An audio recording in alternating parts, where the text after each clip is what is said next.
Siap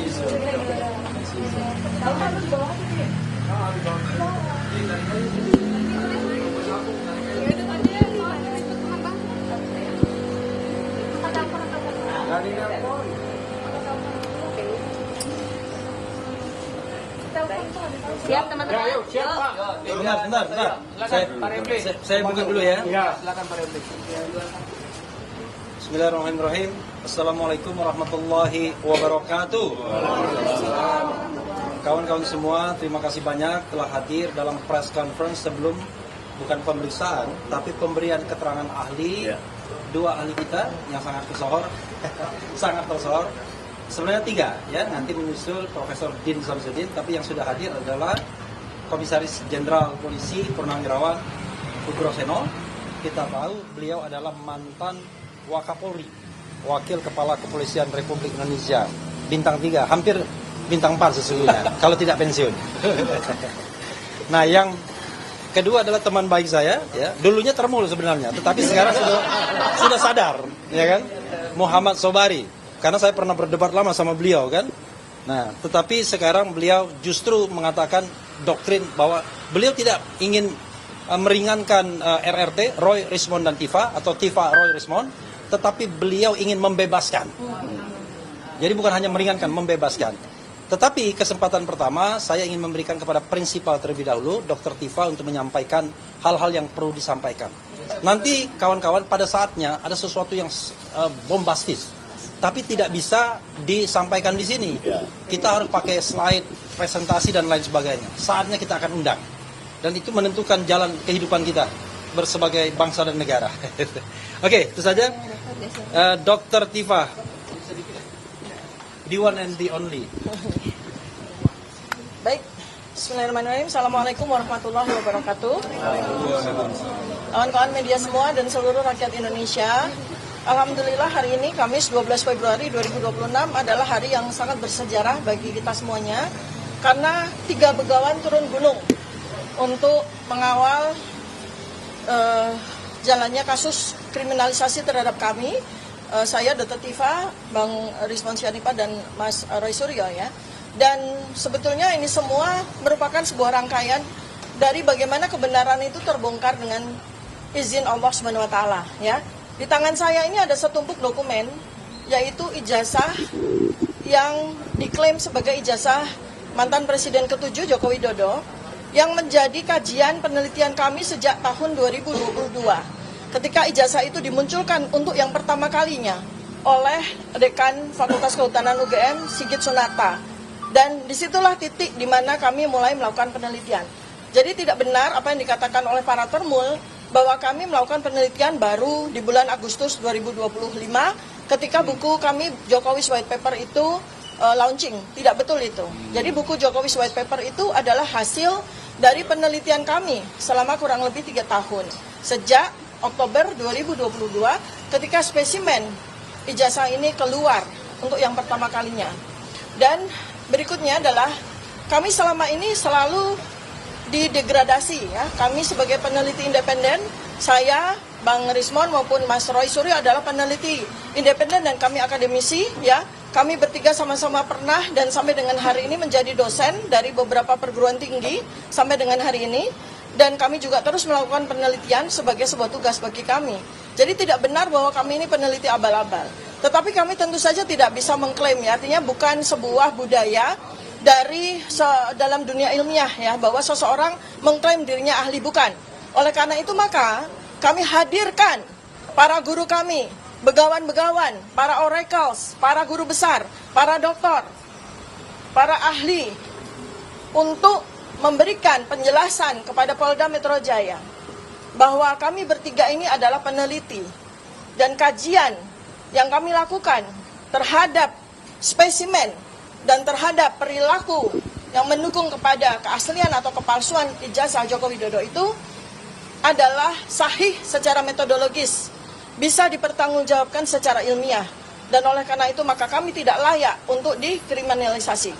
Nah, kami bertiga hari ini, alhamdulillah ada 3 begawan ya yang sudah hadir saat ini, ada 2, yaitu Bapak Komjen, Bapak Jenderal, guru saya, guru kami, Ugroseno yang selama ini menjadi kawan diskusi, menjadi tempat kami bertanya tentang hukum acara pidana. Jadi beliau nanti akan memberikan penjelasan ya berdasarkan keahlian beliau hukum acara pidana. Dan berikutnya lagi adalah begawan, budayawan, ilmuwan, peneliti, LIPI ya selama puluhan tahun dan bahkan menjadi sejawat saya di Universitas Indonesia ya, belasan tahun, puluhan tahun beliau menjadi peneliti, menjadi dosen. Dan beliau ini sudah sangat dikenal bagaimana narasi-narasi beliau dan bagaimana hasil-hasil penelitian beliau, bagaimana beliau ini menjadi rujukan selama ini ya terhadap berbagai macam hal yang bersifat keilmiahan, kebudayaan, dan termasuk bagian dari sini adalah bagaimana kita nanti akan menegakkan, bagaimana nanti kita akan bersama memulihkan dan memutihkan sejarah yang selama 10 tahun ini dibuat kelam oleh satu orang saja. Demikian yang bisa saya sampaikan, mungkin Bang Rizwan akan sampaikan sesuatu. Cukup? Baik. Ya, baik, mungkin sedikit. Ya.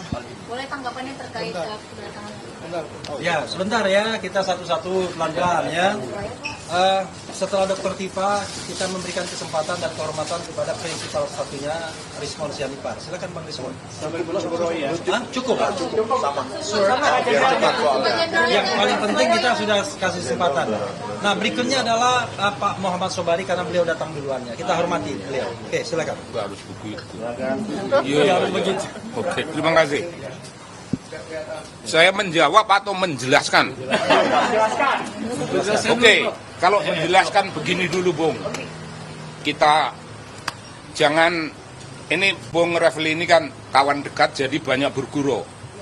Jangan ada yang menulis kata termul untuk saya. Itu sangat tidak apa namanya, bukan soal apa, tidak menggambarkan kebenaran. Saya seorang ilmuwan yang mendukung Jokowi itu karena idealisme saya, dan berjuta-juta kaum ilmuwan mendukung, tapi berjuta-juta itu kan tertipu. Ya biasa saja kita tertipu, itu nggak apa-apa. Ketika tertipu kita tidak lagi mendukung. Idealisme kita itu tidak bisa dijalankan oleh dia.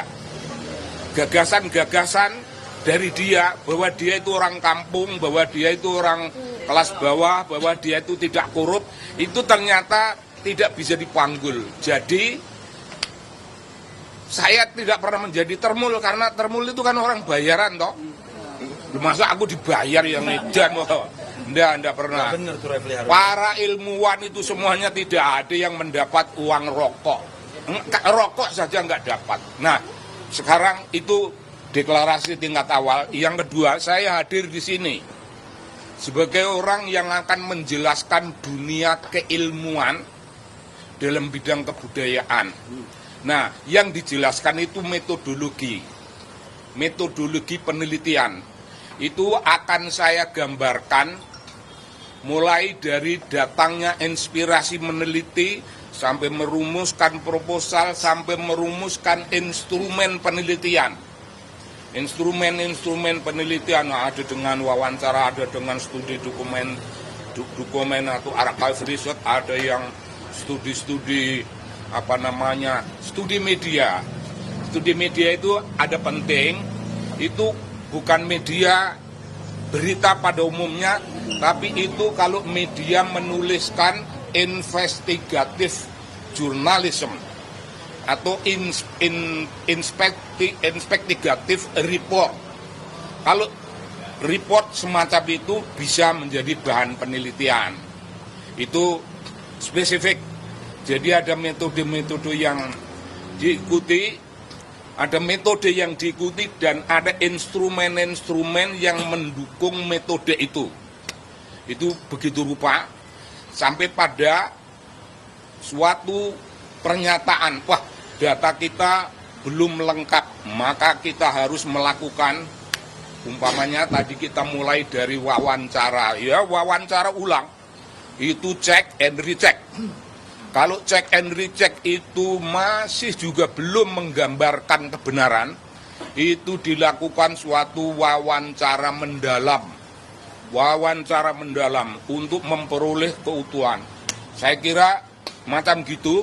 Jadi secara keilmuan saya akan pertanggungjawabkan bahwa yang dilakukan ini tidak ada sesuatu apapun, sekecil apapun yang menyimpang dari kaidah-kaidah keilmuan. Nah, kalau kaidah keilmuan ini sudah terjabar dengan baik, saya akan menjelaskan 3 tokoh ini dalam peran apa. Ini berbeda, saya punya wawasan kebudayaan, jadi kalau ilmuwan berhenti pada penjelasan metodologi sampai selesai urusan-urusan wawancara. Saya merasa perlu harus menjelaskan peran ketiga orang itu. Ketiga orang ini mewakili komunitas bisu dunia ilmu pengetahuan, komunitas bisu kaum intelektual, komunitas bisu warga masyarakat pada umumnya. Dalam urusan menyatakan kebenaran dengan segenap risiko, tidak terlalu banyak orang berani. Tapi 3 orang ini berani.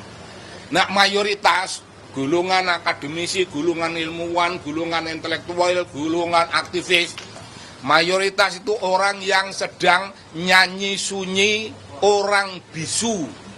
Itu terminologi Pramudia Anantatur. Nyanyi sunyi orang bisu. Oh, mereka tidak. Mereka ini oracle. Mereka ini resi. Mereka ini begawan. Tidak ada keberatan mereka. Nah, yang dilakukan oleh mereka itu 3 tokoh ini sedang menjalankan apa yang namanya the role of intellectuals. Peranan kaum intelektual. Ya peranan mereka ya begitu itu. Melakukan penelitian untuk apa penelitian? Bung, untuk menyampaikan suatu pesan dunia imajiner, pesan dunia imajiner, tapi itu dunia ilmu, pesan namanya narasi, menyampaikan apa yang namanya risalah kebenaran. Tugas beliau-beliau ini menyampaikan risalah kebenaran kepada khalayak rame, mungkin untuk seluruh Indonesia, mungkin untuk dunia. Risalah kebenaran itu disampaikan karena tugas kaum ilmuwan seperti itu. Risalah kebenaran itu mulia. Kalau Anda semuanya mengingat para rasul yang disebutkan arsala rasulah bil huda wa dinil haq. Rasul-rasul itu menyampaikan risalah kebenaran, itu risalah langit. Kalau risalah kebenaran yang disampaikan 3 sahabat kita ini, itu risalah ilmiah, risalah terbatas, bisa saja didebat. Nah, kalau Anda mau mendebat, debatlah pada wilayah yang namanya dunia ilmu yang tadi saya gambarkan. Dari wawancara tingkat pertama sampai akhir, aneka macam instrumen penelitian dipakai, sampai penulisan buku. Itu wilayah mereka, itu wilayah bebas perdebatan. Tapi kalau orang memain-mainkan gosip, memainkan apa yang namanya kecemasan melalui media, itu ya boleh saja, ini zaman bebas seperti ini, tapi itu bukan wilayah perdebatan akademik, itu perdebatan omong kosong. Ya kalau perlu kita layani, mungkin saya bisa melayani, tapi kalau enggak ya ngapain itu melayani begitu, kita ngerokok saja lebih baik. Ngopi, gak usah dilayani, yang begitu-begitu. Jadi ingat, wilayah perdebatan beliau-beliau itu mulai dari inspirasi pertama untuk meneliti sampai ke selesainya penelitian, sampai ke selesainya penulisan. Apakah masih ada waktu saya? Silakan. Kalau masih ada, saya ingin menjelaskan. Itu penjelasan ilmuwan, sekarang penjelasan budayawan. Tapi nanti habis pemeriksaan press conference lagi kita. Itu enggak masalah. Penjelasan dari perspektif kebudayaan, saya merasa perlu. Setelah beliau-beliau bisa melakukan deskripsi yang sifatnya analytical, deskriptif analisis terhadap hasil-hasil, terhadap fenomena lapangan yang terkumpul menjadi suatu body of knowledge, itu diperlukan kemampuan menulis. Kemampuan menulis itu namanya literary writing style. gaya penulisan sastrawi. Gaya penulisan sastrawi. Wong itu penting sekali. Pertama bagi saya yang belajar antropologi itu punya tradisi.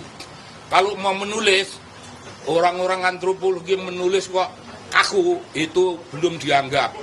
Jadi antropologi harus menulis dengan eloquent expression, langgam yang enak, langgam yang mudah dipahami oleh pembaca. Apakah itu hanya gaya penulisan antropologi saat ini? Oh tidak. Mulai abad 12-an, abad enlightened, itu di Eropa itu sudah ada orang, sudah banyak orang yang menuliskan dunia ilmu dengan seni. Abad 19 sudah ada seorang ahli filsafat yang merumuskan pikirannya dalam bahasa seni. Itu jelas. Nah, dalam pikiran orang-orang semacam itu digambarkan mereka itu punya bengkel dalam diri masing-masing. Bengkel itu ada peralatan-peralatan, alat bengkel ilmiah itu saling meminjam dengan alat-alat bengkel kesenian. Dan karena itulah maka 7 menit lagi buat Pak. Oh, kalau gitu nanti kita bisa sambung sesudah selesai. Saya baru sampai bicara pada bengkel. Sekarang Bapak yang akan ganti berbicara. Ya, sisa ini terakhir ya, pembicara terakhir adalah Pak Ugroseno. Pak Ugroseno ini pernah juga menjadi saksi atau ahli bahkan ya? Ahli. Di pengadilan Citizen Lawsuit dan menggemparkan karena menemukan fakta yang luar biasa juga. Mudah-mudahan kali ini juga menggemparkan. Silakan Pak Ugro. Harus menggemparkan. Terima kasih. Assalamualaikum warahmatullahi wabarakatuh. Waalaikumsalam. Saya kemarin yang jelas saya nampak tilas. 47 tahun 11 hari yang lalu, yang cukup lama, saya juga berdiri di sini dengan pangkat Letnan 2 polisi. Saya baru lulus AKP kepolisian, menghadap Kapolda waktu itu Pak Jenderal Anton Sujarwo. Saya masih ingat di sini, Kapolda kantornya di sini dulu. Iya betul Pak. Jadi saya hadir di sini akan memberikan peran saya. Jadi sebagai bayangkara tua, abdi negara, abdi utama dari negara dan bangsa, tidak boleh berhenti untuk mengikuti perkembangan institusinya. Bayangkara tua itu berhenti melihat institusinya pada saat dimakamkan di Taman Makam Pahlawan atau Taman Makam Bahagia. Jadi kalau kondisi Polri sekarang ini tidak kita perhatikan selama kita masih hidup, berarti kita mengingkari diri kita, Bayangkara, sebagai insan Tribrata dan Catur Prastya. Ya. Saya akan memberikan keterangan nanti berkaitan dengan pekerjaan, pengalaman saya, ya, pengabdian saya selama 35 tahun 2 bulan di Kepolisian Negara Republik Indonesia. Mudah-mudahan Polri yang saya cintai dan dicintai masyarakat seluruhnya akan tetap tegak berdiri sesuai dengan apa yang dipakai ditutup kepala seluruh anggota Polri, yaitu insan rastra sewa kotama, abdi utama daripada nusa dan bangsa. Itu saja, mudah-mudahan nanti bisa kita berikan setelah saya melakukan memberikan keterangan di depan para penyidik. Terima kasih. Bapak tadi disampaikan Bapak akan menyampaikan terkait KUHAP. Nah, penetapan tersangka sendiri terhadap 3 orang ini apakah sudah sesuai KUHAP menurut Bapak apa? Ya, nanti saya berikan setelah keluar dari ruangan penyidikan nanti, pasti akan saya berikan. Ya. Nanti saya nggak jadi periksa kalau saya berikan di sini semua nanti. Oke. Ya. Kawan-kawan semua, itu tadi keterangan sementara ya dari para ahli kita. Profesor Din Samsudin sebenarnya sudah hadir, tetapi beliau mengatakan setelah break nanti beliau akan memberikan keterangan. Termasuk juga Pak Sobari dan kemudian Jenderal Ugro. Ya, terima kasih. Wassalamualaikum warahmatullahi wabarakatuh. Terima kasih, keren cerdas, keren.